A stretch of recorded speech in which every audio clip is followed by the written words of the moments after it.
I think one of the key issues is to link vocational education to labour markets much more deliberately. So it needs to be linked with long-term development projects that provide a way of requiring the TVET institutions to link up with broad government programs. While this can be done quite effectively as well in the private sector, but I think there's a real opportunity that needs to be grasped by government in trying to get institutions to respond to broader developmental priorities and developmental projects. So for instance, large infrastructural projects that government has in place and needs to have on board a very clearly defined skills development component. So when the projects do become realized, we don't have to get the skills from outside of the country.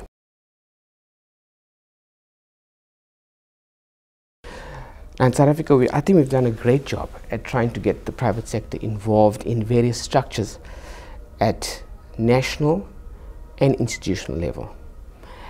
But of course, part of the problem is that the private sector needs to feel more effectively part of the solution rather than the problem.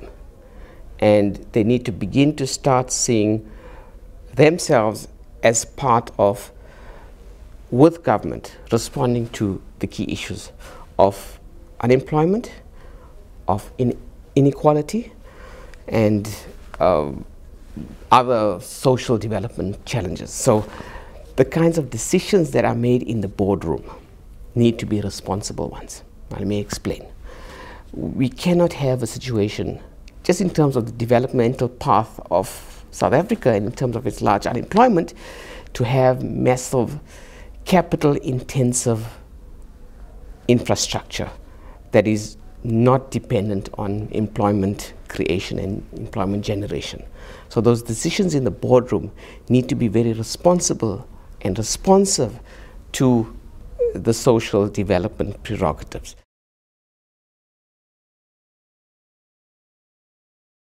It's an issue in general of great concern in South Africa, where we have, over 40% unemployment among youth. So indeed, matching the skills to the demand, I think there's an issue of a time frame. What in the National Development Plan, there's quite a lot around infrastructure. So there's a tendency to think they're the skills we should be training in the TVET sector.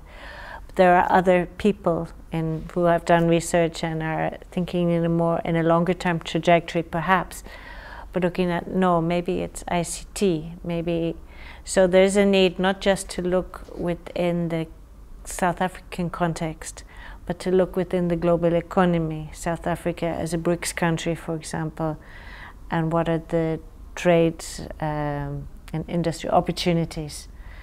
So I think our TVET within the higher education, looking at the training of lecturers, is also about taking those lecturers from the level where they're at, which is quite low, where some of them either have no qualifications or only a diploma, rather creating the lecturer niche for TVET within the university setting, where it can be supported by evidence, by looking at the market economy, by exploring the relationships and the dynamics between the labour sector and what the educational needs are.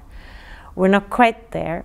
One of the first activities we are starting within the context of this new program is an audit of firstly all of the 50 TVET colleges that did exist in South Africa and over the years have kind of become moribund because we switched TVET from Labour to the Department of Higher Education. We must audit the current scenario so that from the supply side, which is the educators for TVET, we have an idea of first what are the needs, who's qualified, who's not qualified, and then where do we need to go.